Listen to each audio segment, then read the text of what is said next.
सभी साथियों को नमस्कार। ओम हरि भाई नमस्कार, रविंद्र भैया नमस्कार।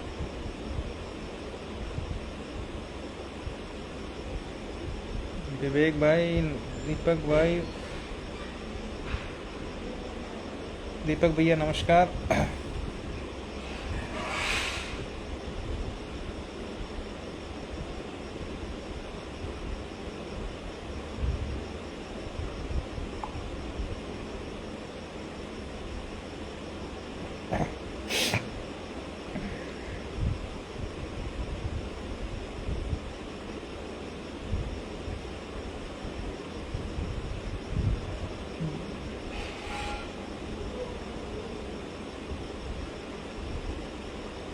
दिनेश भैया नमस्कार, विकास भाई नमस्कार। तो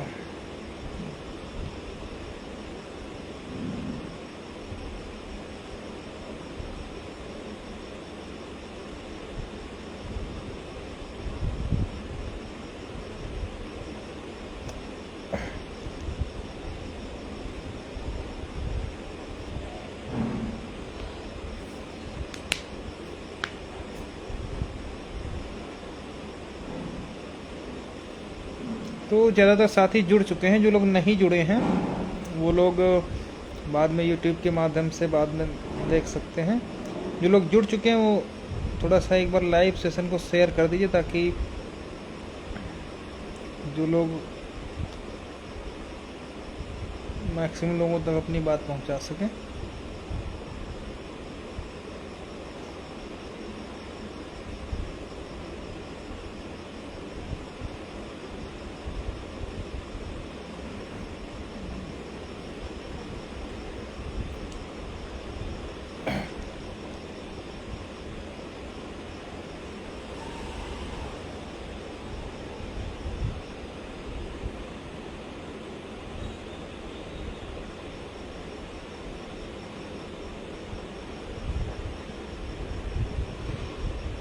तो दोस्तों शुरू करते हैं। जैसा कि कल अपने मुकदमे की सुनवाई थी, टॉप 10 में केस लगा हुआ था, तो हम लोग पूरी तरीके से अपनी तैयारी के साथ में थे। ठीक है, क्योंकि जितने भी फ्रेश केसेस थे वो तो लंच से पहले ही निपटा लिए गए थे, और जो 302 नंबर पर केस था वो काफ़ी लंबा चल गया, जिसके कारण हम लोगों के पास पर्याप्त समय नहीं था कि सुनवाई हो सके। ठीक है, कल जो 302 वो भी बंच मैटर था, एक आप लोग कॉल लिस्ट में देख सकते हैं। और जस्टिस चौधरी की बेंच ऐसी है कि कोई भी बंच मैटर हो या कोई भी बड़ा मुकदमा हो, वो एक बार उसको सुनना शुरू कर देते हैं तो ऐसा नहीं होता कि उस पर डेट वगैरह लगती है, वो फिर उसको कंटिन्यू करके ख़त्म कर देते हैं। उसका एग्जांपल आप इस तरीके से देख सकते हैं। कल 302 जो 1-1.5 घंटा सुना गया, उसको आज भी उन्होंने लगाया था, आज भी उसकी सुनवाई होकर के खेल ख़त्म हो गया। तो हम लोग सोच रहे थे कि हमारे लोगों का आज काफ़ी हद तक सुनवाई हो जाएगी, लेकिन जब तक नंबर आया तब तक जो है लगभग टाइम 5-7-10 मिनट बचा था, जिसके कारण आगे सुनवाई नहीं हो सकी। बहुत सारी बातें कल सोशल मीडिया पर बताई गई, सब लोगों ने अपने अपने तरीके से एक्सप्लेनेशन किया। किसी ने कुछ बताया कि आज सुनवाई में ये हुआ, किसी ने कुछ बताया, सारी चीज़ें बताए जाते रहे, लेकिन वास्तविकता क्या है वो तो सभी जानते हैं। तो कल की सुनवाई से शुरू करते हैं। बहुत सारे लोग पूछ रहे हैं कि कल सेठ साहब आए और डेट लेकर के चले गए। ठीक है, तो मेरा सिर्फ इतनी बात है कि क्या केवल हमारा ही काउंसिल वहाँ पर रहता है, बाकी किसी का नहीं रहता है। इससे तो यही है कि हम लोग आए, जो रिट कोर्ट का ऑर्डर था उसको भी हम लोग स्टे करवा दिए, कल भी आए डेट लेकर के चले गए। तो जब हम ही सब कर रहे हैं तो बाकी लोगों की ज़रूरत तो हमें नहीं लगता कोई है, अगर उनको ऐसा लगता है। और अगर केवल आप एलिगेशन लगा रहे हैं कि उन्होंने डेट ले लिया, फलाना ले लिया, धमाका ले लिया, तो आप लोग क्या वहाँ लइया चना खाने गए थे? उनको विरोध करना चाहिए था, पहली चीज़। और दूसरी चीज़ ये है कि अगर हमारे कहने से डेट लगती या हमारे कहने वहाँ से मुकदमा तुरंत डिसाइड हो जाता तो हम कब का डिसाइड करवा दिए होते। जैसा कि लोग बता रहे हैं कि वो डेट लेके चले गए, तो अगर हमारे कहने पर ही मात्र डेट लगती या जो भी होता तो हम तो बता कहते भैया आज ही डिसाइड कर दीजिए 6 बजे बैठ करके। तो ये सब कहने की बातें कोर्ट कुछ लोग तो ये कह रहे कि वो 10 तारीख सीट साहब ने मांगी और 11 तारीख कोर्ट ने लगा दी। आप देखिए 10 तारीख को संडे है, 9 तारीख को सैटरडे है, ठीक है, तो कितनी सच्चाई है उनकी बातों में ये सब आप लोग खुद समझते हैं। लेकिन जो सबसे मेन बात थी, पर्याप्त समय नहीं बचा था, इस वजह से कोर्ट ने कहा कि और ये कोर्ट ऐसी है कि जब एक बार सुनना शुरू करते हैं तो फिर ये, जैसे जस्टिस राजन राय साहब की भी कोर्ट आई, आप लोगों ने देखा कि वो भी शुरुआती दौर में काफ़ी फास्ट बैटिंग किए, फिर स्लो हो गए, टेस्ट मैच खेलने लगे। लेकिन इनके में ऐसा नहीं है। जहाँ तक मैं जानता हूँ कि कोई भी मुकदमा अगर बेंच मैटर है, आप लोग फ्रेश में उनकी स्पीड देख करके समझ गए, वो एक सीरियल नंबर से लेकर के 71 सीरियल नंबर तक लगातार सुने, और सब में आप उसको उठा करके देख लीजिए, सब में ऑर्डर है, चाहे वो खारिज करने का ऑर्डर हो, चाहे कनेक्ट करने का ऑर्डर हो, चाहे मेरिट पर ऑर्डर हो, सब में ऑर्डर है, ठीक है। तो मेरिट पर ही वो सारी चीज़ें सुनते हैं। तो जो 302 शुरू हुआ तो उसको उन्होंने आज ख़त्म कर दिया, ठीक है, कल भी सुना, आज भी उसको सुना, ठीक है। तो ये बात थी उसमें। अब समस्या ये है कि केवल कहने मात्र से कि फलाने किए, धमाके किए, कि इंट्रीम ऑर्डर करवा लिए, अब जो है डेट ले रहे हैं, हम तो चाहते हैं कि आज का आज डिसाइड हो जाए, ठीक है। लेकिन इसके बाद जो मेन तमाशा हुआ उस पर थोड़ा सा गौर करने की ज़रूरत है। जो तमाशा हुआ उसमें हम ये हुआ कि जो एनसीटी का गजट रद्द हुआ है, उस गजट को रद्द करने को लेकर के कुछ लोगों ने अपीलें की थी और बताया कि सिमिलर इशू है साहब, हमारा भी इसके साथ कनेक्ट कर दीजिए। तो हमारे विरोध के कारण वो जो है कनेक्ट नहीं हो पाया। हमने कहा पहले लॉर्डशिप हमारा मुकदमा तो सुन लीजिए कम से कम क्या है, फिर कनेक्ट कीजिए। उनकी तरफ से जो बीएड को बाहर करने संबंधित अपीलें थी, अल्ट्रा वायरिस करने की जो रूल को चैलेंज करने वाली रिट सी आई थी, उन सब पर जो है उन लोगों ने कहा कि साहब सिमिलर इशू है। तो हमारी तरफ से ही विरोध हुआ और कहा गया कि कोई भी रिट अभी नहीं टेक किया जाए जब तक हमको सुन न लिया जाए। इसी कारण कोर्ट ने कहा कि हम आपको नेक्स्ट डेट पर सुनेंगे, क्योंकि बीच में चौधरी साहब आप लोग चेक भी कर लीजिएगा, कुछ एक हफ्ते हुए 3-4 दिन की छुट्टी पर है, इस वजह से डेट थोड़ा सा लंबी लग गई, अदरवाइज़ जल्दी लगती। बीच में रक्षाबंधन भी है, कई सारी चीज़ें हैं, इस वजह से थोड़ा सा डेट लगी। और इनके यहाँ जब तक मैं जानता हूँ कि अगर एक बार सुनना शुरू किया तो फिर जो है रुकने वाले नहीं हैं, ये तो बिल्कुल डेट श्योर है। फिर वो चाहे एक दिन में सुना जाए या 2 दिन में। अब मंडे में डेट लगी है, तो हमें जहाँ तक लगता है कि अगर किसी काउंसिल की तरफ से बदतमीजी नहीं हुई तो उसी वीक में अपना मुकदमा जो भी फाइनल डिसीजन है उसमें जो भी होगा वो जो है उसका निर्णय हो जाएगा, ठीक है। अब करना क्या है, जैसे बहुत सारी बातें हैं। जो मेन मुद्दा है हमारा वो 13156 है, 13-156 का जो बात मैं कहने जा रहा हूँ, इस बात पर सबको, चाहे वो 68 वाले हों, चाहे जनरल वाले हों, चाहे हम लोग हों, सबको एक साथ आकर के तभी करना होगा। अदरवाइज जो है हम लोग पूरब की तरफ गए थे, इसके बाद पश्चिम की तरफ, मतलब रिवर्स पोजीशन में शुरू हो जाएंगे। कोर्ट कोई खाला जी का घर नहीं है कि जो मुंह उठा करके चला कि साहब हमारी टैग कर दीजिए, हमारी टैग कर दीजिए, इसको भी डिसाइड कर दीजिए, उसको भी डिसाइड कर दीजिए। ये कोई ठेका लेकर के हमारा मुकदमा नहीं है कि हम लोग उसको इतना तरीके से लड़ रहे हैं और उसमें आकर के कोई भी मुंह उठा करके चला है कि साहब अल्ट्रा वायरिज हो गया, एनसीटी का गजट रद्द हो गया, बीएड बाहर करो, और आकर के हमारे साथ टैग करवाने की कोशिश करें। अब हमारा अगर मैं हो तो मैं थप्पड़ मार देता, लेकिन हमारी उसमें हम जज के सामने इतनी ही चलेगी कि हम विरोध कर सकते हैं डैश पर कि जज लॉर्डशिप जो यहाँ पर जजमेंट आया है वो 13-156 का आया है, इसलिए इसमें कोई भी अनरिट न टैग की जाए। कुछ लोग इसको आमदनी का जरिया भी बनाने की सोच सकते कि भाई बीएड पर हम लड़ेंगे या बीटीसी पर हम लड़ेंगे। मैं बिल्कुल क्लियर कर दे रहा हूँ, बीएड बीटीसी वाली जो लड़ाई है वो हमारी लड़ाई कदापि नहीं है। जो लोग नौकरी कर रहे हैं, जो लोग सैलरी उठा रहे हैं, जो लोग नेतागिरी किए हैं इससे पहले, ये लड़ाई उनकी है जो सैलरी उठा रहे हैं, ये हमारी लड़ाई कदापि नहीं है, ठीक है। तो जो बीएड और बीटीसी मुद्दा है उस पर हमारी तरफ से जो अन्य लोग हैं चाहे वो 6800 वाले हों, चाहे सामान्य वर्ग के अभ्यर्थी हों, सबको एक साथ में ये पूरी तरीके से नेक्स्ट डेट पर अगर ये लोग आते हैं मुंह उठा करके, जैसा कि संभावना 99.99% है, 99 क्या नहीं 100% है कि ये लोग फिर आएंगे और फिर कहेंगे साहब बीएड बीटीसी वाला मुकदमा इसी के साथ तय करके डिसाइड कर दीजिए। तो ये विरोध हमारे अकेले करने से हो सकता है, उनकी तरफ से भी सीनियर काउंसिल होगा कि साहब जब आप डिसाइड ही कर रहे हैं तो पूरा डिसाइड कर दीजिए, लेकिन ऐसा नहीं है। हम लोग पूरी मेहनत से लड़े हैं, तो हमारा जो मुद्दा है सिर्फ और सिर्फ यहाँ पर 13/156 महेंद्रपाल बनाम उत्तर प्रदेश सरकार आया है, जो 23 मार्च को आदेश हुआ है, उसकी अपील यहाँ पर सुनी जा रही। तो लॉर्डशिप केवल उसकी अपील यहाँ पर सुनी जाए, और रही बात अल्ट्रावायरिस होने की, एनसीटी गजट रद्द होने की, वो सब आप अलग चैलेंज किए हैं, उसकी अलग सुनवाई कराई जाएगी। जब साल 2 साल 10 साल में डिसाइड हो तो उस डिसाइड हो जा करके, उससे नहीं मतलब है। लेकिन हमारे मुकदमे के साथ में इसको कदापि न टैग किया जाए। ये बहस ना केवल 6800 के, ना केवल जनरल के, ना केवल हम लोग, तीनों लोगों को मिल करके तब जा करके कहना होगा। अदरवाइज अगर वो मुद्दा कनेक्ट हुआ तो फिर पूरी छीछलेदर हो जाएगी, ठीक है। तो उस पर हमारा पूरा प्रयास रहेगा।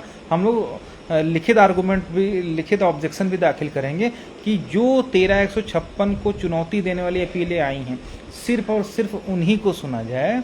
अन्य कोई मुद्दा, कोई सिंगल बेंच तो है नहीं, या दूसरी मैटर तो है नहीं कि आप इसके साथ कनेक्ट हो। केवल 13/156 के ग्रीवांस से जो लोग आए हैं, सिर्फ उनकी बहस यहाँ पर सुनी जाए। अन्य कोई भी नया मुकदमा किसी भी तरीके से न टैग किया जाए। जो लोग आने अल्ट्रावायरिस चैलेंज किए हैं, रिट सी बनाए हैं, वो लोग अलग आकर के प्रॉपर तरीके से अपनी सुनवाई कराया जा करके, हम उनके में किसी भी तरीके का कोई हस्तक्षेप नहीं करने जा रहे, तो हमारे भी मुकदमे में कोई हस्तक्षेप ना हो। गेट बंद कर लेना, ठीक है। तो ये विरोध हम लोग भी करेंगे, 6800 को भी करना चाहिए, 69,000 के जो अन्य लोग हैं उनको भी चलना चाहिए। नहीं तो फिर ये पूरा एक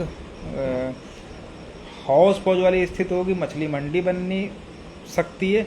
इसलिए इस बार तो हम लोग अपोज करके हमने लगभग कनेक्ट नहीं होने दिया, लेकिन अगली डेट पर अगर उनकी तरफ से बीएड बीटीसी विवाद को लेकर के कोई भी किसी भी तरीके से हस्तक्षेप या ऑब्जेक्शन करने की बात करता है, तो सीधा ऑब्जेक्शन हम लोगों को यही करना होगा कि साहब 13/156 के इतर जो भी अपीलें यहाँ पर आ रही हैं, वो अपना अलग सेपरेट डिसाइड करे जा करके। ये कोई खाला जी का घर नहीं कि यहाँ पर आकर के हमको भी सुन लो, हमको भी सुन लो, उत्तर कुंजी भी सुन लो, बीएड बीटीसी भी सुन लो, अल्ट्रावायरिस भी सुन लो, सबको सुन लो, ठीक है। तो इस पर ये बात मैं सारे जितने भी पैरवीकार 13/156 से जुड़े हुए हैं, महेंद्रपाल बनाम उत्तर प्रदेश सरकार की रिट कोर्ट की जो ऑर्डर हुआ उससे जुड़े हैं, उन सबको इन लोगों का विरोध करना होगा। एक सुर में कर देंगे, किसी को औकात नहीं है कि उसके साथ में कनेक्ट करवा लें, ठीक है। क्यों? क्योंकि ऐसे 69,000 में तो 50 इशू हैं। ट्रांसफ़र का इशू है, उत्तर कुंजी का इशू है, प्रमोशन का इशू है, हमारा रिजर्वेशन का इशू है, 1 नंबर गुणांक का इशू है, भारांक का इशू है, शिक्षा मित्र भारांक का इशू, तो 75 इशू हैं। तो वो पूरा यहाँ पर कोई भंडारा नहीं चल रहा है कि सब कुछ डिसाइड करने की जिम्मेदारी महेंद्रपाल बनाम उत्तर प्रदेश सरकार के साथ में ही है। ये केवल सरकार की एक साजिश है, सरकार की एक चाल है कि पहले उनको 19,000 सीटों को मांग करने वाले गुटों में तोड़ा, 6800 अलग किया, बाकी अलग किया, फिर बीएड बीटीसी में तोड़ना चाह रहा है। कुल मिलाकर के उनका उद्देश्य है कि इनको आपस में इतना तोड़ दो कि ये किसी लायक ही न रहें, और उसमें अभी तक सरकार सफल हुई है। आगे भी जो है उसका यही प्लान है कि आप बीएड बीटीसी में तोड़ दो, खेल ख़त्म हो जाएगा। तो जितने भी लोग हमारे मुकदमे से जुड़े हुए हैं, चाहे वो जनरल वाले हों, चाहे ओबीसी के हों, चाहे एससी के हों, चाहे 6800 हो या 1900, हम लोगों को सिर्फ और सिर्फ अगली डेट पर एक विरोध करना कि जो मुद्दा हमसे जुड़ा हुआ है उसके अलावा कोई भी रिजर्वेशन मुद्दा के अतिरिक्त, यानी 13/156 के अतिरिक्त कोई भी मुद्दा इसके साथ में कनेक्ट ना किया जाए। मैं दावे के साथ कहता हूं कि अगर हमारे साथ साथ अन्य लोग भी ऑब्जेक्शन रेज कर दिए तो किसी भी कीमत पर बीएड बीटीसी या अल्ट्रावायरिस या एनसीटी गाइडलाइंस या आंसर की या कोई भी मुद्दा अपने लोगों के साथ नहीं सुना जाएगा। ये मैं जिम्मेदारी लेता हूँ, ये मैं गारंटी देता हूँ कि अगर किसी भी हमारे साथ में खड़े होकर किसी भी काउंसिल ने बोल दिया कि साहब 1356 की अपील आई है, उसके अलावा कोई भी मुद्दा इसके साथ कनेक्ट करके हमारे साथ ना सुना जाए, उसको अलग सेपरेट ही रखा जाए।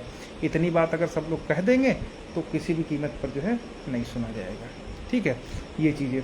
और दूसरी चीज़ मैं बता दूं कि जो इंटरिम ऑर्डर हम लोगों ने पास करवा लिया है, वो इंटरिम ऑर्डर जो सिंगल बेंच के आदेश को पूरी तरीके से एक तरीके से निष्प्रभावी कर दिया है।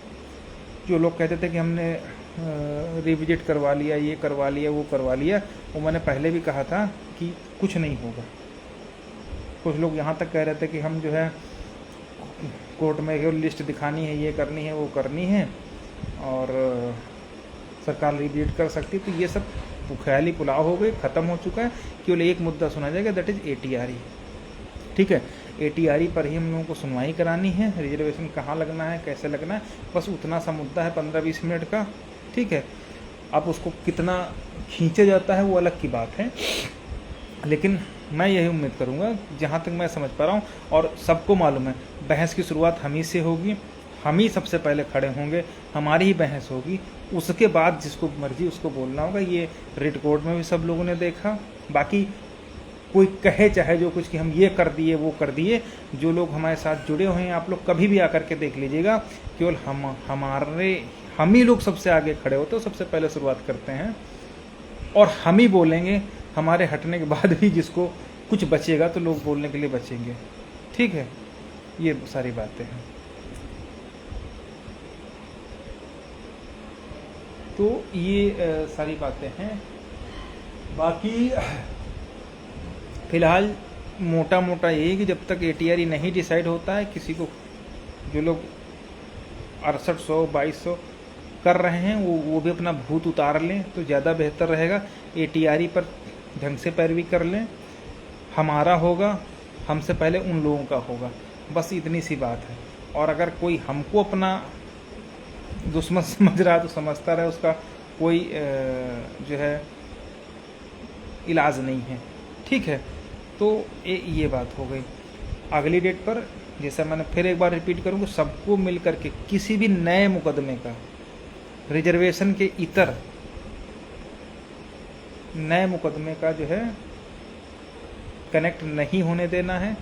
कोई दिक्कत नहीं, कुछ आप लोगों को नहीं करना है। आपको केवल सिर्फ इतना करना है कि जो ये अपील सुनी जा रही है, ये महेंद्रपाल 13/156 की अपील है, ये वो सुनी जा रही है साहब, इसको सुन करके डिसाइड कर दिया। बाकी अन्य मुद्दे जो हैं वो सब अलग से सुनवाई किए जाए। रही बात 69,000 की, 69,000 में 69 टाइप के मुकदमे हैं, तो उन सबको यहाँ पर बंच करने का ठेका हमने या हमारे मुकदमे ने नहीं ले रखा है।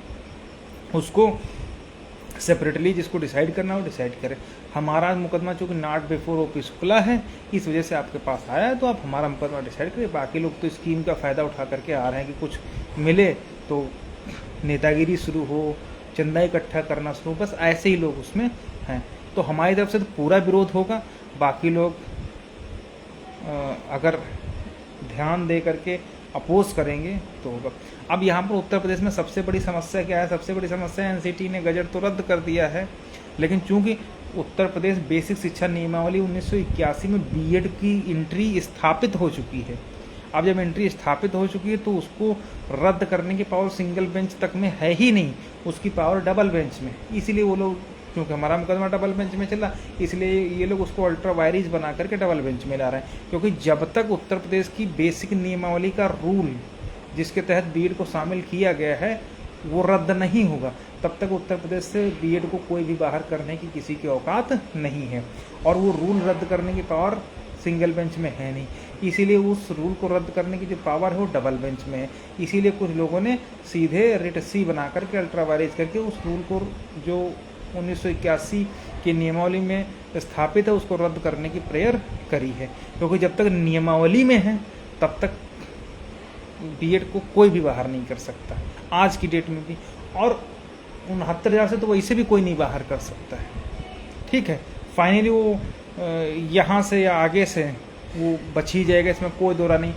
इसलिए जो लोग उसमें समय ऊर्जा की खपत कर रहे हैं वो अपना खपत करें, उसका कोई वो नहीं। ये तो हमेशा से होता है कि हाँ B.Ed बाहर हो जाएगा, क्योंकि उत्तर प्रदेश में B.Ed इसलिए नहीं बाहर है क्योंकि उस बीएड वालों को एंट्री करने के लिए सरकार ने स्पेशल परमिशन ले रखी है। उसके बाद उसको कैबिनेट से पास करवा कर 1981 में स्थापित कर रखा है।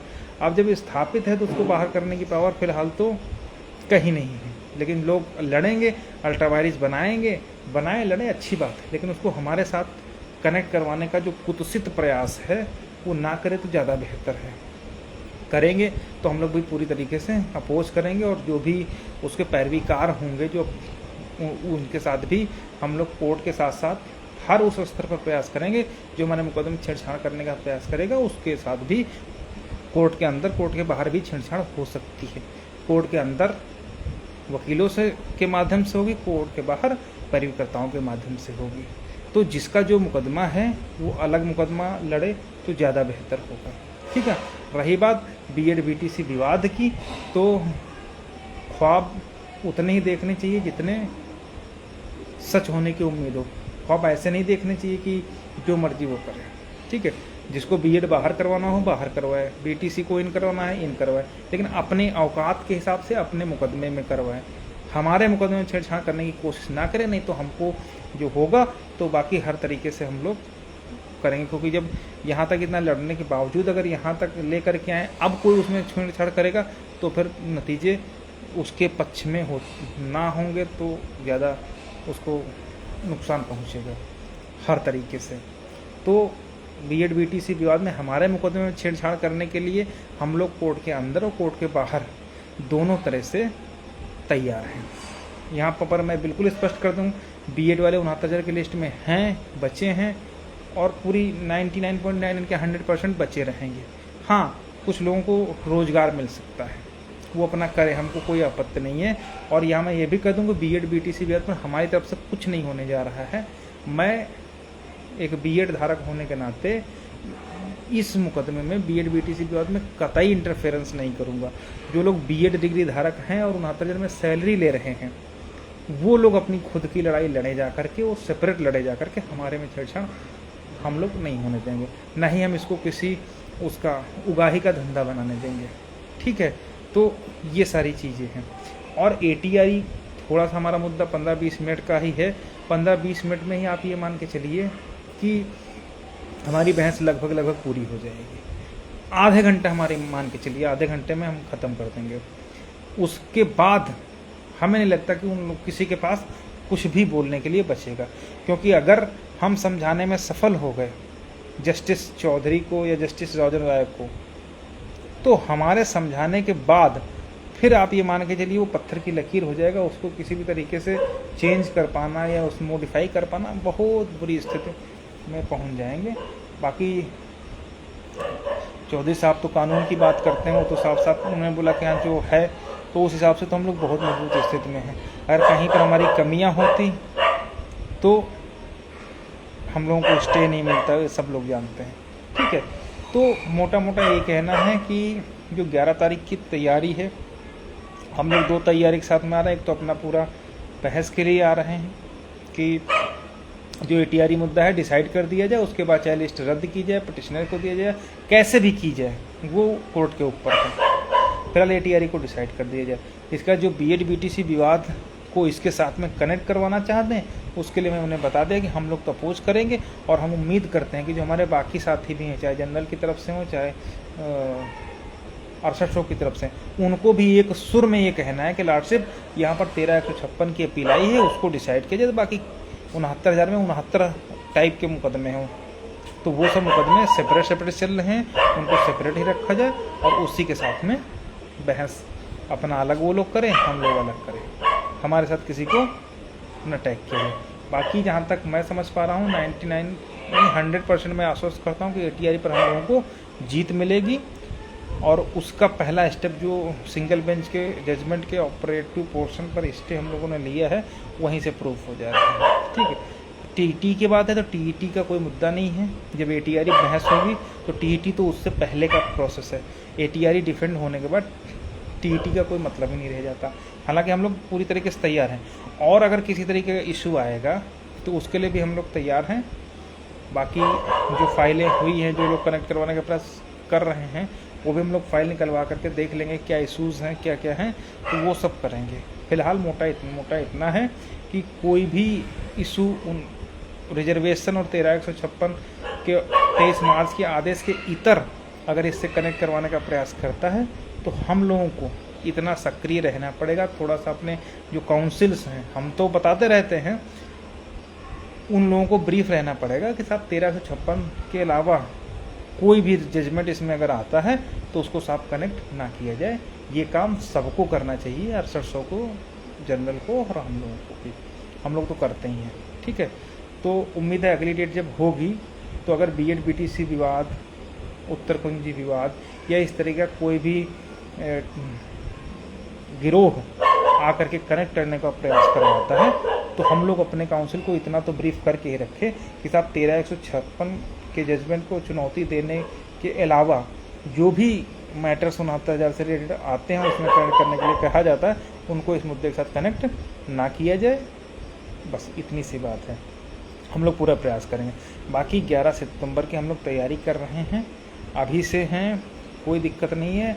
जो भी चीज़ें हैं उनको ये मान के चलिए, बीच में तो 4-5 दिन की छुट्टी पर ही संभवतः रहेंगे चौधरी साहब, इस वजह से डेट थोड़ा सा लंबी है। और एक बार उनके यहाँ से अगर टेकअप होगा फिर वो कंटिन्यू हो करके ही डिसाइड हो जाएगा। बाकी अगर कोई साथी है कुछ पूछना चाहता तो पूछ सकता है। तौसीफ भैया नमस्कार, डिसूजा भाई नमस्कार। मुकुल यादव पूछ रहे हैं कि 6800 में बीएड रहेगा। हमने आपसे बता देना कि वर्तमान में जो बीएड डिग्री है वो 1981 सेवा नियमावली 22nd अमेंडमेंट है शायद, जहाँ तक मैं समझ पा रहा हूँ। 23rd अमेंडमेंट के तहत 22nd अमेंडमेंट के तहत बीएड की एंट्री है। तो उत्तर प्रदेश में बीएड को बाहर करने के लिए जो नियमावली है उसको क्वेश कराना पड़ेगा, अल्ट्रा वाइज करवाना पड़ेगा, नियमावली को चेंजेस करवाने पड़ेंगे। वो करवाने के लिए लोगों ने अपील करी है, उसमें क्या ऑर्डर आता है वो डिफाइन करेगा। लेकिन फिलहाल जो लोग नौकरी कर रहे हैं मेरे विचार से उनको ये सब मुद्दे लड़ने की जरूरत है, हमको नहीं लड़ने की जरूरत है। ठीक है, हम लोगों के लिए एटीआरई ही डिफेंड हो जाए, इतना हम लोग लड़ लें वही बहुत है। कमलेश भैया नमस्कार।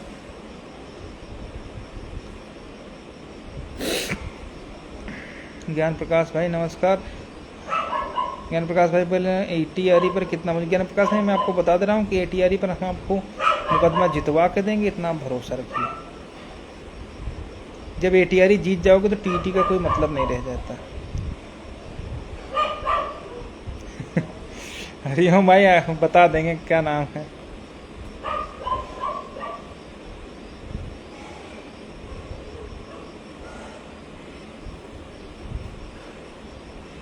तो ये बातें हैं।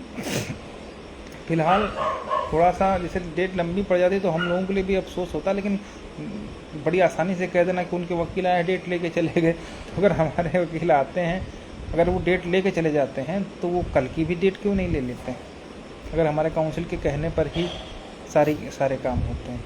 लेकिन हाँ, जैसे हमारे वकील हर डेट पे टाइम से प्रेजेंट रहते हैं, डेडिकेटेड रहते हैं अपने मुकदमे के प्रति, पूरी तरीके से भागने दौड़ नहीं करनी पड़ती कि साहब चलो चलो, डेडिकेटेड हैं हर चीज़। हम लोग उनको इस तरीके से मैनेज किए हुए हैं हर तरीके से कि हमारा काउंसिल सबसे पहले खड़ा होता है, सबसे बहस वही करते हैं, सब कुछ करते हैं वही।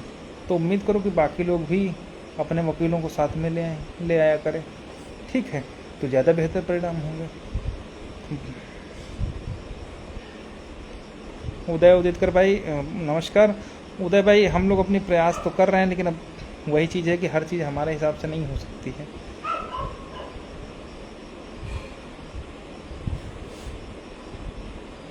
हरिओम भाई, कोई भी करे हमको उससे आपत्ति नहीं है।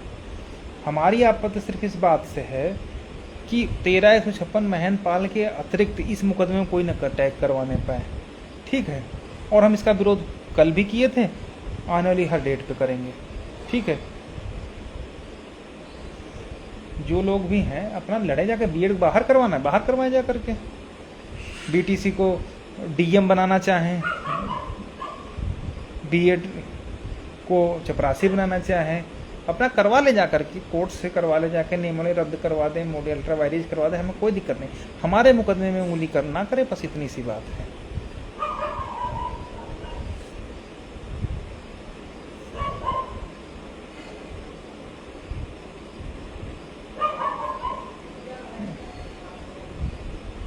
चलिए, तो ये बात जहाँ तक थी, उम्मीद है सारे लोग समझ गए होंगे। और जहाँ तक मैं समझ पाऊँ, चौधरी साहब की कोर्ट में अगर 11 तारीख को सुनवाई शुरू हो जाएगी, फिर 12, 13, 14, 15, जहाँ तक मैं समझ पा रहा हूँ, निपट जाएगा। इनके एक बार शुरू होने के बाद फिर रुकता नहीं है मैटर। चलिए, मुक्तिनाथ भाई नमस्कार। चलिए ठीक है, बहुत बहुत धन्यवाद साथियों।